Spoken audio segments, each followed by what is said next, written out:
जरा सोचिए कि आपके आसपास के सारे लोग एकदम से गायब हो जाएं, या फिर इस दुनिया के सारे लोग अचानक ही मर जाएं और आप बिल्कुल अकेले ही पड़ जाएं। ऐसे में आप क्या करोगे? क्या आपको इससे कुछ फर्क पड़ेगा? तो चलिए चलते हैं आज एक ऐसी ही कहानी की तरफ। तो कहानी की शुरुआत में हमें एक छोटे से टाउन में डेल नाम के एक आदमी को दिखाया जाता है जो पूरी टाउन में अकेला है, क्योंकि सब के सब लोग मारे जा चुके हैं। लोगों के मरने की क्या वजह है किसी को कुछ भी नहीं पता। डेल हर सुबह उठकर ब्रश करता है, अपनी डेली ड्यूटीज को पूरा करता है और इसके बाद गाड़ी से निकल जाता है। दरअसल हर रोज वो एक घर में जाता है जहाँ पर जितनी भी बॉडीज होती है वो उन्हें दफना देता है। साथ ही वो घर को साफ करता है और उसके बाद घर के बाहर क्रॉस का निशान लगाकर वहाँ से चला जाता है। अपने खाने के लिए वो आसपास की जगहों से फूड भी इकट्ठा करता है। डेल के पास एक मैप भी है जो कि उस पूरे शहर का मैप है और वो जिस भी घर को क्लीन करता है वो मैप पर भी क्रॉस का निशान लगा देता है, जिससे पता चलता रहता है कि इसने कितनी घरों को साफ कर दिया है। रात को जब डेल सो रहा होता है तब उसे पटाखों की आवाज आती है जिससे वो डर जाता है। वो पूरी टाउन में अकेला बचा है। हालांकि उसके दिल में ख्वाहिश पैदा हो जाती है कि वो जाएं और उसे देखें, पर उसकी हिम्मत नहीं होती क्योंकि ये रात का वक्त होता है। इसीलिए वो अगली सुबह बाहर जाता है जहाँ वो सड़क के किनारे कार को देखता है जिसका एक्सीडेंट हुआ था। दरअसल ये एक दिन पहले यहाँ पर नहीं थी, इसीलिए डेल इस कार के पास जाता है और देखता है कि इसके अंदर एक लड़की है जो बेहोश है। गाड़ी के पीछे एक गन भी होती है। वो उस लड़की को अपने घर ले आता है और कमरे में बंद कर देता है क्योंकि उस लड़की के पास एक गन थी। कुछ देर बाद जब उस लड़की को होश आता है तो अपने आप को कमरे में देखकर हैरान हो जाती है क्योंकि उसको भी यही लगता था कि इस दुनिया में सिर्फ वही अकेली बची है। वो दरवाजा खोलने की कोशिश करती है लेकिन दरवाजा लॉक्ड होता है, जिसके बाद वो दरवाजे को नॉक करती है। डेल समझ जाता है कि वो लड़की जाग चुकी है, इसलिए वो दरवाजे के पास आता है और उस लड़की से पूछता है क्या तुम अकेली हो? वो लड़की कहती है कि मैं पिछले कई दिनों से अकेली हूँ, इसीलिए लगातार ट्रेवल कर रही थी। डेल पूछता है कि तुम्हारे पास गन कहाँ से आई? वो कहती है कि गन मुझे रास्ते में मिली थी, मैंने अपनी सेफ्टी के लिए अपने पास रख ली। डेल दरवाजा खोल देता है पर वो कहता है कि तुम यहाँ पर नहीं रह सकती।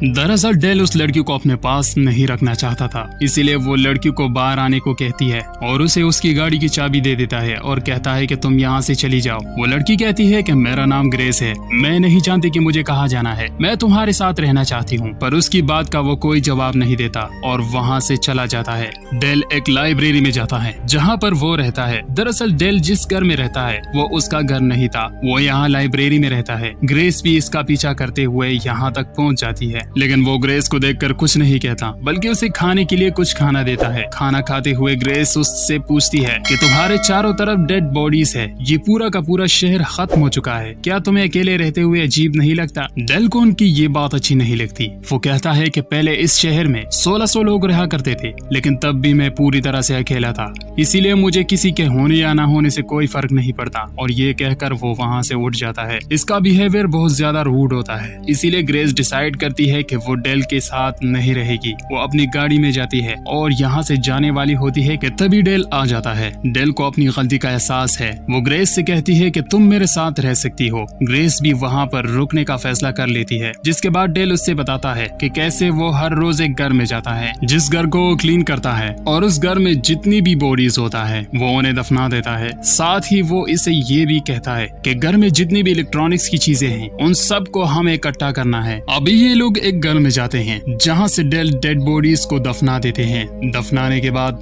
वहाँ से डेल जाने लगता है पर ग्रेस कहती है कि ये इंसान है, हमें इनके लिए प्रे करनी चाहिए। डेल उसकी बात मान जाता है और ग्रेस के साथ वो भी प्रे करता है। जैसे जैसे दिन बीतते हैं डेल और ग्रेस की दोस्ती होना शुरू हो जाती है। ये दोनों एक दूसरे के साथ बहुत खुश होते हैं। एक दिन ग्रेस डेल को घर पर ढूंढ रही होती है लेकिन वो घर पर नहीं होता, इसीलिए वो नीचे बेसमेंट में जाती है जहाँ पर उसे उन लोगों की फोटोज मिलती है जिनके घर अब तक डेल ने साफ कर दिए थे। दरअसल डेल जिस भी घर को साफ करता है उस घर के मेंबर्स की फोटो अपने साथ ले आता है। ग्रेस को कुछ भी समझ में नहीं आती। इसके बाद डेल को ढूंढने के लिए बाहर जाती है और तभी उसे एक डॉग के भौंकने की आवाज आती है जो एक घर से आ रही होती है। जब वो घर के अंदर जाती है तो वहाँ पर उसे एक डॉग मिलता है जिसे पाकर वो बहुत ज्यादा खुश हो जाती है और वो उसे अपने घर ले आती है। हालांकि शुरू में डेल डॉग को देखकर खुश नहीं होता, पर जल्दी ये दोनों डिसाइड करते हैं कि ये इसका नाम डॉग ही रखेंगे। जाएंगे। धीरे धीरे दिन बीतते चले जाते हैं और इन दोनों के बीच में जो बॉन्ड है वो और भी ज्यादा स्ट्रॉन्ग हो जाता है। ग्रेस कभी कभी अपने पेरेंट्स को, अपने परिवार को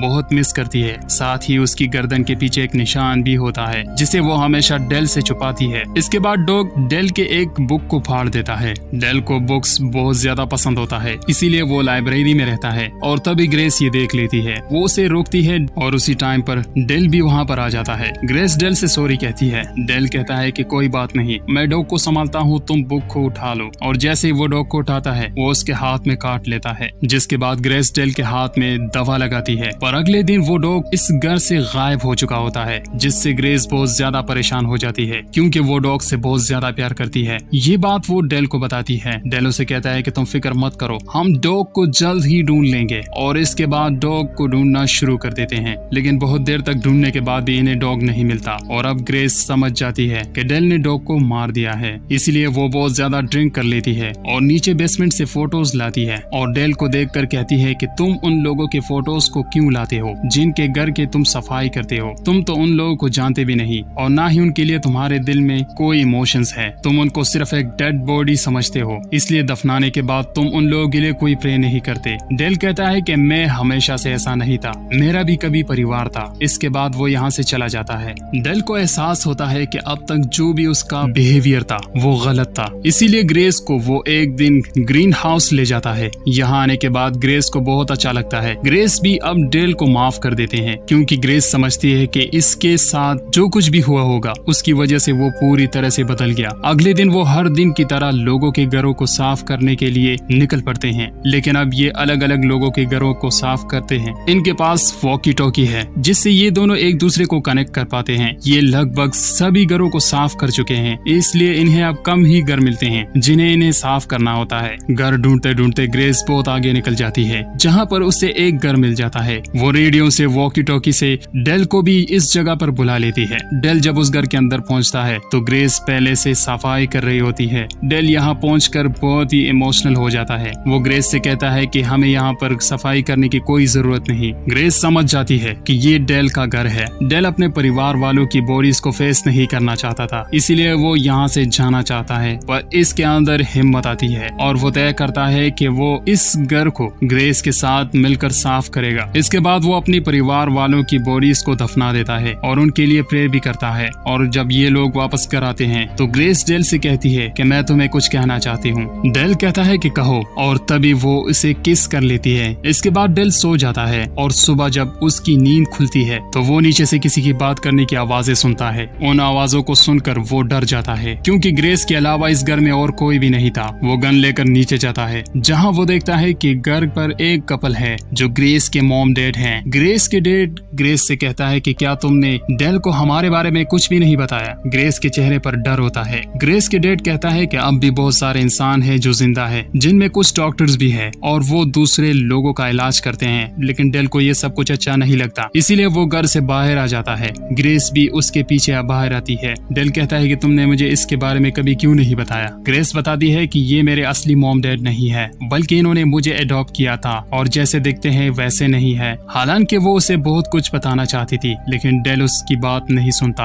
और गाड़ी लेकर वहाँ से निकल जाता है। शाम को जब वो घर वापस लौटता है तो ग्रेस के डैड कहते हैं कि हम अपनी बेटी को कैलिफोर्निया लेकर जा रहे हैं, अगर तुम चाहो तो तुम हमारे साथ आ सकते हो। पर डेल साफ साफ मना कर देता है, लेकिन फिर भी ग्रेस के डैड अपने घर का एड्रेस एक बुक में लिखकर अपनी बेटी को यहाँ से ले जाता है। और जब ग्रेस गाड़ी में होती है तो ग्रेस की मॉम की गर्दन के पीछे भी हम वही निशान देखते हैं जैसा कि ग्रेस की गर्दन के पीछे है। वही हमें दिखाया जाता है कि डेल ग्रेस के जाने के बाद अब बहुत अकेला महसूस कर रहा होता है, क्योंकि पिछले कई दिनों से वो ग्रेस के साथ था। इसे ग्रेस की आदत हो गई थी और अब वो तय करता है कि वो कैलिफोर्निया ग्रेस से मिलने के लिए जाएगा। इसलिए वो उस बुक को ढूंढता है जिस पर ग्रेस के डैड ने एड्रेस लिखा था और इसी एड्रेस को लेकर वो कैलिफोर्निया के लिए निकल पड़ता है। कैलिफोर्निया बहुत ही दूर होता है, इसलिए इसे रास्ते में कई सारी गाड़ियां बदलनी पड़ती है और फाइनली वो उसी एड्रेस पर पहुंच जाता है। पर वो घर के अंदर नहीं जाता, बल्कि रात होने का इंतजार करता है। जब ग्रेस के मॉम डैड सो जाते हैं तभी वो चुपके से घर के अंदर दाखिल होता है। जल्द ही वो ग्रेस के कमरे को ढूंढ लेता है, पर जब वो ग्रेस के कमरे में जाता है तो वो देखता है कि ग्रेस की आंखें बंद है, उसकी बॉडी को मशीन के साथ अटैच किया गया है। वो ग्रेस को उठाता है। ग्रेस जब डेल को देखती है तो हैरान हो जाती है। डेल डेल उससे पूछता है कि ये सब क्या हो रहा है। वो बताती है कि मेरी यादाश्त को मिटाया जा रहा है, जिसके बाद डेल उसकी मशीन को अलग कर देता है और ग्रेस को उठाता है। पर तभी वहाँ पर ग्रेस के डैड आ जाता है और डेल को कहते हैं कि तुम ऐसा नहीं कर सकते।